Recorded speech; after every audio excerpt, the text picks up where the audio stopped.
My girlfriend chose her abusive brother over me. He tried to kill me, so I made sure he would never walk again. Brandon thought he could ruin my life. He took my home, my girl, and tried to have me killed. But when 4 masked men kicked in my door, they forgot one thing. I wasn't the prey. I was the fucking hunter. And that night, I made sure Brandon would never walk again. That winter, I came home. Not the kind of homecoming you see in movies, where the soldier steps off the bus and into waiting arms. No welcome banners, no teary-eyed family. Just me, a duffel bag slung over my shoulder, and a town that felt as foreign as the deserts I had left behind. It had been almost 10 years since I walked these streets, since I was just a dumb high school kid with no real worries. That kid had died somewhere overseas, buried under mortar fire and the weight of things I'd done. Now, I was back. A man with scars that wouldn't heal, haunted by ghosts no one else could see.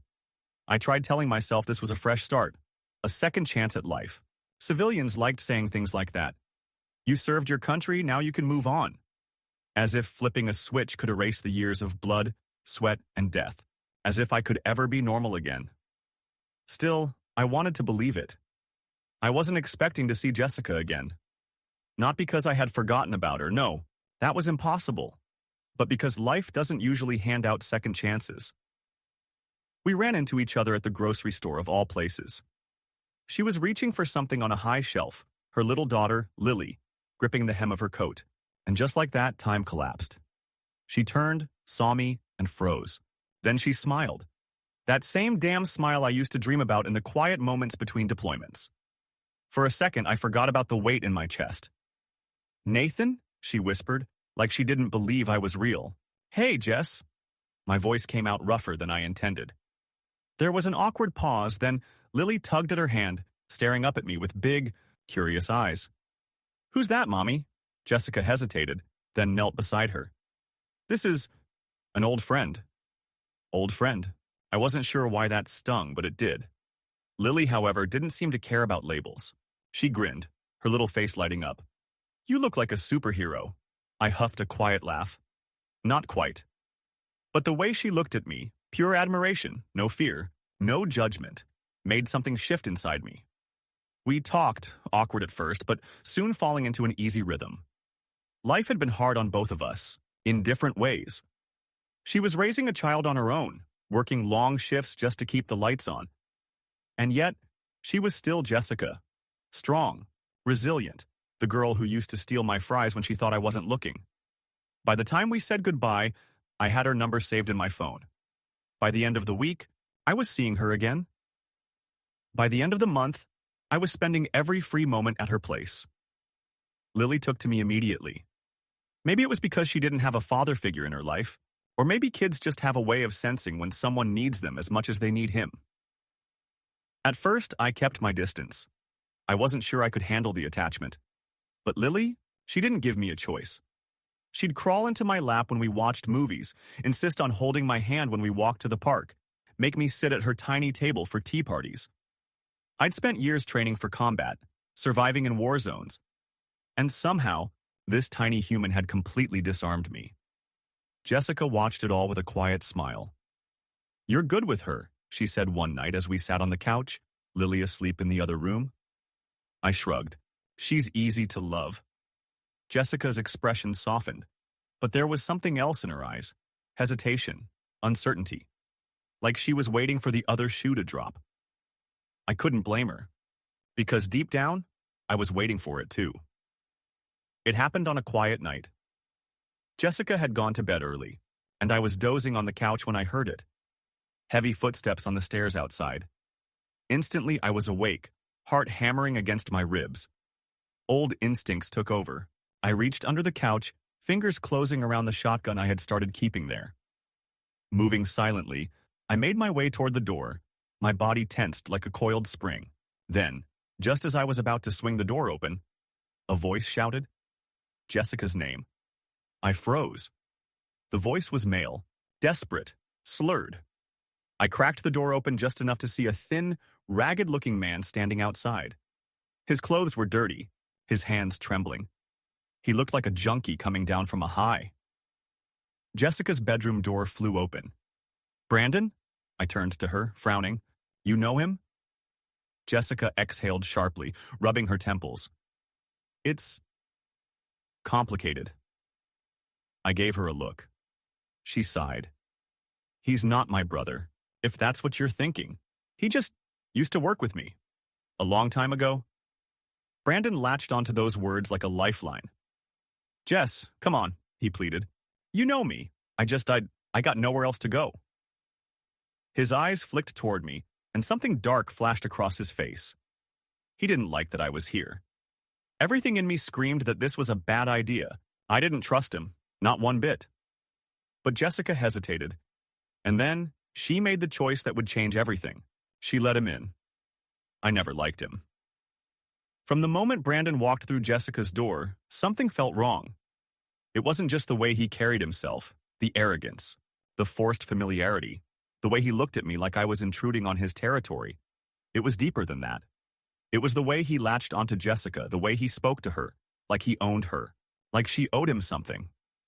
I had seen men like him before, manipulative, entitled, dangerous in ways most people don't recognize until it's too late.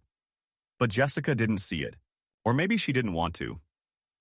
At first, I tried to keep my mouth shut. I told myself it wasn't my place, that this was her home, her decision. But Brandon made it hard. From the second he got comfortable, it was clear he had no intention of contributing. He didn't look for a job, didn't even pretend to. He took over the living room, left his shit everywhere, put his feet up on the coffee table like he owned the place. And worse, he treated Jessica like some kind of personal maid, telling her to cook for him, to wash his clothes, to pick up groceries like it was her responsibility. Hey, Jess, make me something to eat, he'd say, sprawled out on the couch, not even looking up from his phone. Jessica would sigh but always did what he asked. I could see the exhaustion in her eyes, the frustration. But every time I brought it up, she'd just shake her head. He's going through a rough time, Nathan. He just needs a little help getting back on his feet. Bullshit. Brandon wasn't looking to get back on his feet. He was looking to plant himself here permanently. The first time I confronted him, it was small. Just a warning. I pulled him aside while Jessica was in the other room, kept my voice low and steady. You're a guest here. Start acting like one. He smirked. That smug, condescending smirk that made my blood boil. Relax, soldier boy. No need to get all worked up. Jess and I go way back. I stared him down, waiting for the mask to slip. It didn't. But something in his eyes told me he was testing me, seeing how far he could push. Then there were the nights. Brandon would disappear after dark, coming back reeking of alcohol and something else, something metallic, sharp. I knew that smell. Gunpowder. It clung to him, mixed with the stench of sweat and cheap liquor. One night, he stumbled in past 2 a.m., knocking over a chair. I watched from the kitchen, silent, waiting. He didn't see me at first, just mumbled curses to himself as he pulled off his jacket. And that's when I saw it, the glint of a knife in his pocket. My body tensed. I had been in enough situations to know when someone was carrying for protection and when they were carrying for something else. Brandon wasn't scared. He wasn't worried about getting jumped. He was planning something. The next morning I told Jessica. She brushed it off.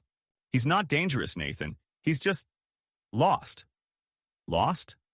Number. I had seen lost men before. This wasn't that. This was something worse. It all came to a head one night. I was in the kitchen, washing dishes when Brandon strolled in.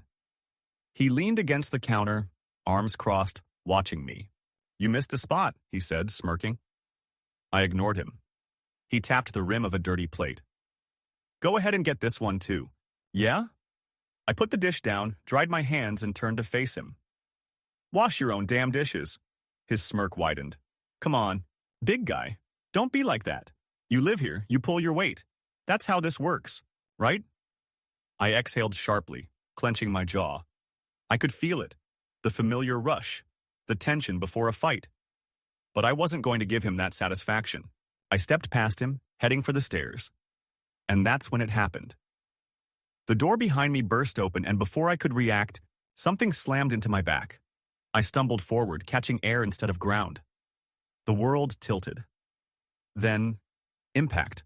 Pain exploded through my skull as I hit the stairs, tumbling down, my body twisting, crashing against the hard steps. My vision blurred. My ears rang. By the time I hit the bottom, my breath was gone, my limbs numb. Then came the weight. Brandon was on top of me, fists flying. "Not so tough now, huh?" His voice was distant, warped, like I was underwater. Another punch, then another. But he made a mistake. He didn't take me out on the first hit. I forced myself to move, ignoring the pain, pushing through the dizziness. My arms came up, blocking his neck swing. Using his momentum, I twisted, throwing him off balance. Now I was on top. I barely registered my own actions. Just fists, impact, impact, blood. I didn't care if he lived or died. Someone had to go. And it wasn't going to be me. Then I heard it. "Nathan, stop!" Jessica's voice cut through the haze. I hesitated, just for a second. Brandon took his chance, gasping, rolling away. He curled up, holding his face, blood dripping from his nose. But even through the swelling, I saw the grin. "You're dead, man," he coughed. "Fucking dead." I staggered to my feet, every nerve in my body screaming. Jessica was there, eyes wide with shock, hands covering her mouth. "He attacked me," I growled, my voice raw. Brandon barked out a laugh. "You think she'll believe that?" I was just standing there. "And you—" A voice interrupted from outside. "Got it all on camera." We all froze. I turned my head slowly, spotting the neighbor across the hall. An older guy, arms crossed, staring at us. "Security camera caught the whole thing," he said. "That little punk jumped you first." Brandon's face drained of color. Jessica exhaled, shaky but relieved. "Oh, thank God." For a moment, everything was still. Then Brandon let out a low, furious growl and stormed off, slamming the door behind him. I should have felt victorious. Instead, all I felt was unease. Because Brandon wasn't the type to take a loss. He'd come back, and next time, he wouldn't be alone. I woke up to pain. My ribs ached, my head throbbed, and every muscle in my body protested as I sat up. The fight from last night had left its mark. But that wasn't what mattered. What mattered was that Brandon was still in this house. Jessica was already up, moving quietly around the kitchen. Lily sat at the table, swinging her legs while munching on cereal. It was a normal morning, but there was an unease in the air. Jessica kept glancing at me, like she didn't know what to say. I wanted to tell her it was over, that I'd handled it, that Brandon wouldn't dare try anything again. But something told me it wasn't that simple. I grabbed my keys, kissed Jessica on the forehead, and ruffled Lily's hair before heading out. My body screamed with every step, but I ignored it. Pain was nothing. The real fight was just beginning. At work, my boss noticed the bruises immediately. "Jesus, Nathan, you look like you got hit by a truck." "Something like that," I muttered, pressing a cold pack to the back of my head. He leaned against my desk, arms crossed. "You gonna tell me what happened, or do I have to guess?" I exhaled. He wasn't the type to let things go, so I told him, not everything, just enough. He listened, silent, nodding occasionally. Then he said something that stuck with me. "You need to call the cops, Nathan. Guys like that don't just stop." I shook my head. "Jessica doesn't want that. She thinks he just needs help." He scoffed. "She's wrong, and you're an idiot if you think this ends here. You let this slide, it's going to come back to bite you in the ass." I didn't have an answer for that, because deep down, I knew he was right. While I was at work, Brandon was working too, but in a different way. He started playing the victim, spinning the story to Jessica in a way only manipulators can. He didn't just twist the truth. He bent it until it broke. "I don't know what's wrong with him, Jess. He's got this anger, you know? Like he's still out there in the war." She hesitated. "Nathan's not like that." Brandon sighed, shaking his head. "You didn't see his face when he was on top of me. He wasn't just fighting, Jess. He was trying to kill me. And what happens if one day he snaps? What if it's not me next time? What if it's you?" Jessica frowned but didn't say anything. That was enough. He kept going. Little whispers, little doubts. "I've always been here for you, haven't I? Through everything? Can you say the same about him? You really think he's the type to settle down? A guy like that? Come on, Jess. He's a killer." That's all he knows. And then the final blow. I don't feel safe with him here. And honestly, I don't think you and Lily are either.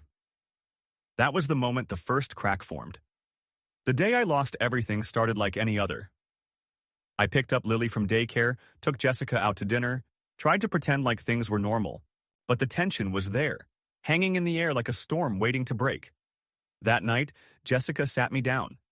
Her hands trembled slightly as she spoke. "Nathan, we need to talk." I already knew. My gut twisted. About what? She looked away like she couldn't bear to meet my eyes. "Brandon says he's leaving." I frowned. "Good." She swallowed hard. "He said, he'll only stay if you leave." Silence. I stared at her, waiting for the punchline. But there wasn't one. "Are you serious?" Tears welled in her eyes. "Nathan, he's been in Lily's life since she was born. She calls him Uncle Brandon. If he leaves, it'll break her heart." I stood up so fast the chair scraped against the floor. "You're telling me you'd rather keep that piece of shit around than me?" Jessica flinched. "It's not like that." "Then what the hell is it like, Jess?" She took a shaky breath. I can't do this. I can't have this constant tension in the house. I can't risk Lily getting caught in the middle of whatever this is between you two." "Whatever this is?" I laughed bitterly. "Jess, this isn't something between us. He attacked me. He threw me down the goddamn stairs. And you're siding with him?" Jessica wiped at her eyes. "He's family." I felt something inside me snap. "No, he's not. He's a leech, a manipulator. And if you can't see that, then maybe I was wrong about you." That hurt her. I saw it in her face. But she didn't take it back. She just whispered, "I'm sorry." Lily didn't understand. She saw me packing my bag and ran over, small hands tugging at my arm. "Where are you going?" I crouched down, forcing a smile. "I have to go away for a little while, kiddo." Her face scrunched up. "But why?" I swallowed the lump in my throat. "Just something I have to do." Tears welled in her eyes. "No, stay. Please." Jessica stood in the doorway, silent, tears streaming down her face. I cupped Lily's cheek, my thumb wiping away a tear. "Hey, you're gonna be okay, all right? Be good for your mom." She clung to me, sobbing. "Don't go." I had been through war, seen things no man should ever see. But nothing hurt like that moment. I gently pried her arms off me, stood up, and walked out the door. And just like that, my world was gone. As I drove away, something in my gut told me this wasn't the end. Losing Jessica and Lily should have been rock bottom. It wasn't. Because I had made a mistake. I thought Brandon just wanted me gone. But men like him? They don't just settle for pushing you out of their way. They make sure you never get back up. Losing Jessica and Lily was supposed to be the worst thing that ever happened to me. I thought I had hit rock bottom the night I walked out that door. I was wrong. Because Brandon wasn't just satisfied with driving me away. He wanted more. He wanted me destroyed, humiliated, wiped off the map. And when a man like him sets his sights on destruction, he doesn't stop until there's nothing left. It started small. Late-night calls from unknown numbers. Silence on the other end, just breathing. I ignored them. Then came the texts. Random, threatening, vague, but unsettling. "You should have stayed gone. Accidents happen, you know. No one's coming to save you this time." I still ignored them, told myself he was just trying to mess with me. But the thing about guys like Brandon? They don't bluff. The first real warning came one morning when I walked outside to head to work. My tires were gone. Not slashed. Gone. Someone had jacked up my car, taken all four wheels, and left the vehicle resting on cinder blocks like some kind of sick joke. The windshield was smashed, deep gashes carved into the doors, spray paint covering every inch of the body. Words scrawled in jagged red letters. "Get out, stay gone." My gut twisted. I had seen shit like this before in war zones where intimidation was the first step before real violence. This wasn't just vandalism, it was a message. I called the cops, but I already knew how it would go. No fingerprints, no security footage, no witnesses. Just another case that would be filed away and forgotten. When the tow truck came, the driver just shook his head. Damn, man. Whoever did this really had it out for you. Brandon wanted me to know he could reach me anytime, that I wasn't safe. For a while, nothing happened. I let myself believe maybe that was it. Maybe he had gotten his sixth sense of satisfaction and moved on. I should have known better. A month later, I was in bed, half asleep, when my instincts screamed at me to wake up. Something was wrong. Then I smelled it. Smoke. My body moved before my mind even caught up. Years of training kicking in. I was out of bed, grabbing the gun from my nightstand, scanning the room. The smell was stronger now. I rushed to the front door, touched the handle. Hot. My stomach lurched. Fire. I flung the door open, and flames roared up from my welcome mat, licking at the walls. Someone had thrown a Molotov cocktail right at my front door. The heat blasted against my skin, my lungs seizing from the thick smoke. If the apartment's sprinkler system hadn't kicked in when it did, I would have been dead. By the time the fire department arrived, the flames were out, but the damage was done.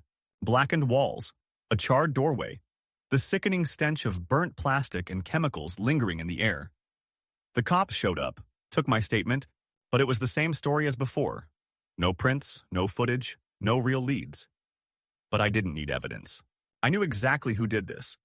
I told them Brandon's name. They listened, nodded, said they'd look into it, but I could tell from their faces what they were really thinking. No proof, no case. Even when I confronted Jessica, she just shook her head. Nathan, I talked to him. He swore he had nothing to do with it. I laughed, but there was no humor in it. Of course he swore. That's what guys like him do, Jess. They lie, and you keep believing them. She hesitated, looking away. I don't know what to think anymore. That told me everything I needed to know. Brandon must have felt the cops breathing down his neck because things went quiet again. Too quiet. But I kept my guard up because I knew the type of man he was. He wasn't done with me yet. The next time I heard his name, it was because he had lost his job. Turns out, after Jessica kicked me out, she finally put her foot down and told him to get off his ass and find work. He landed a gig at some shady auto shop, the kind of place you only went to if you didn't care about getting ripped off. But when the cops started sniffing around, the owner didn't like it. Brandon had only been working there a few weeks before they cut him loose, and that's when he lost it. I don't know what happened exactly, but from what I heard, he trashed the shop before storming out. Word got around that he was pissed, ranting about how I was the reason everything was falling apart for him. How it was all my fault. I knew what that meant. He was desperate now, and desperate men do stupid, dangerous things. That night I was driving home from the gym, sore but feeling clearer than I had in weeks. The parking lot was mostly empty when I pulled in. Something about the stillness felt off. My instincts prickled. I grabbed my gym bag, stepped out of the car and froze. Footsteps, fast, heavy, coming straight at me. I turned just as 4 figures in masks charged down the stairwell. Everything slowed. Adrenaline dumped into my veins. I dropped my bag, pivoted on instinct, but they were already too close. My door was cracked open. Maybe I could slip inside, grab my gun. But I wasn't fast enough. One of them slammed into me, shoving me backward. I hit the wall hard. Another grabbed my arm, trying to pin it behind me. They weren't just here to rough me up. They were here to end this. Too bad for them. I don't go down easy. I twisted, drove an elbow into the closest guy's ribs. He grunted, staggered back. I broke free just as another lunged, throwing a wild punch at my head. I ducked, countered with a brutal strike to his throat. He collapsed, choking. 3 left. 1 pulled a knife. I saw the glint of steel just before he swung. I barely dodged in time, the blade grazing my ribs. Pain flared, but I ignored it. I grabbed his wrist, twisted hard, felt the bones crack as he screamed. The knife clattered to the floor. 2 left. The biggest one tackled me. We crashed through my front door, hitting the ground hard. My vision blurred, but I fought through it, rolling to my feet. I lunged for the closet near the entryway, fingers closing around cold metal. The moment I turned back, they saw the gun. One hesitated. The other ran, but I wasn't taking chances. I leveled the barrel, my heartbeat steady, my breathing controlled. The guy in front of me raised his hands, trembling. I knew that stance. He thought I wouldn't do it. He thought wrong. I squeezed the trigger. The second I shut the door, I felt it. The shift in the air, the heavy silence that didn't belong. Then, before I could turn, the door exploded inward. Something massive slammed into my back, sending me stumbling forward. 4 masked men rushed in, moving fast, moving hard. 2 tackled me before I could react, driving me into the floor, knocking the breath from my lungs. Pain flared through my ribs as my skull smacked against the hardwood. My instincts screamed at me to fight back, but they already had me pinned. One crushing my legs, another forcing my arms behind me. The other 2 moved quick, slamming the door shut, locking it. No escape. I forced down the panic. Stay calm. Breathe. Assess. 4 of them. Strong but untrained. Sloppy in their movements. They thought I was just some ex-soldier, softened by civilian life, easy to break. They had no idea who they were dealing with. The weight on my back pressed down harder, a knee digging into my spine. "Stay the fuck down," one of them growled, voice muffled by the mask. I didn't answer. My mind was already calculating. A shift in pressure, a slight change in weight, an opening. Then I moved. I slammed my head backward with all my strength. The impact was immediate. A sickening crunch, followed by a sharp, choked scream as the guy behind me reeled back, clutching his shattered nose. Weak link down. I twisted, using the momentum to throw the second guy off before rolling onto my feet. The nearest one lunged at me. I sidestepped, drove my elbow into his throat, felt him gag as he stumbled. 2 down, 2 left standing. One pulled something from his pocket. I saw the glint of steel, a blade. The guy swung fast and wide. I barely dodged in time, the knife grazing my ribs. Pain flared, hot and sharp, but I ignored it. I grabbed his wrist, twisted hard, heard the bones snap. The knife clattered to the floor. The last guy hesitated, took a step back. He was already losing the fight in his head. I didn't give him a chance. I lunged, grabbed him by the throat and drove him backward, slamming his skull against the wall. His body went limp before he even hit the ground. Then I turned to the last conscious man, the one I had elbowed earlier. He was crawling toward the door, leaving a smear of blood in his wake. I grabbed the closest weapon I could reach, the knife, and sank it deep into the back of his neck. Silence. For a moment, all I could hear was the sound of my own breathing, heavy and controlled. My vision blurred. My pulse thundered in my ears. I scanned the room. 3 bodies, 3 threats eliminated. And then I heard it. A weak, ragged breath. I turned. Brandon lay against the wall, barely clinging to consciousness. I walked toward him slowly, my boots crunching against the glass and blood-streaked floor. His eyes flickered open, wide and full of fear. He tried to speak, but all that came out was a weak, choked gasp. I followed his gaze downward, to the growing dark stain spreading across his stomach. "You should have killed me," he wheezed. I crouched beside him, voice steady. "I did." His breath hitched, realization dawning. He tried to move his legs. Nothing. He tried again, harder this time, but there was nothing. No feeling, no control. His limbs were useless. His body was broken, his entire life gone in an instant. I stood up, watching as horror spread across his face. By the time the cops arrived, I was standing in the doorway, gun lowered, expression unreadable. They swarmed the apartment, shouting orders, weapons drawn, but I didn't resist. I just stepped back, letting them take in the scene. 3 bodies, blood everywhere, and Brandon, barely alive but forever crippled. They ruled it self-defense. The security footage from the hallway showed everything. The moment they ambushed me, the fight spilling inside. No trial, no courtroom battle. Just a quick investigation and a closed case. Brandon got life in prison, no parole, no second chances. But I didn't walk away untouched. Jessica didn't call, didn't text. I gave her space, let her process, waited for her to reach out. She never did. When I finally called her, she answered after the first ring. There was no hesitation in her voice, no anger, just exhaustion. "I never want to see you again." She hung up. I didn't try again. I had won the fight. I had survived. But winning never felt so much like losing. Jessica called the day after the shooting. I almost didn't answer, but some part of me thought maybe, just maybe, she had finally seen Brandon for what he really was. Maybe she understood now. I was wrong. The second I picked up, her voice, sharp and full of barely contained rage, cut through the silence. "You planned this, didn't you?" she spat. "You wanted this to happen. You wanted them dead." I gritted my teeth. "Jessica, I didn't." "Don't lie to me," she snapped. "You set him up. You wanted him to come after you just so you could kill him." I felt something inside me crack. After everything, after all the lies, the gaslighting, the way Brandon had spent months trying to destroy me, this was what she believed? I had nearly died. I had spent weeks warning her, trying to protect her, trying to keep that parasite from ruining her life. And still, somehow, I was the villain. I took a slow breath, forcing myself to stay calm.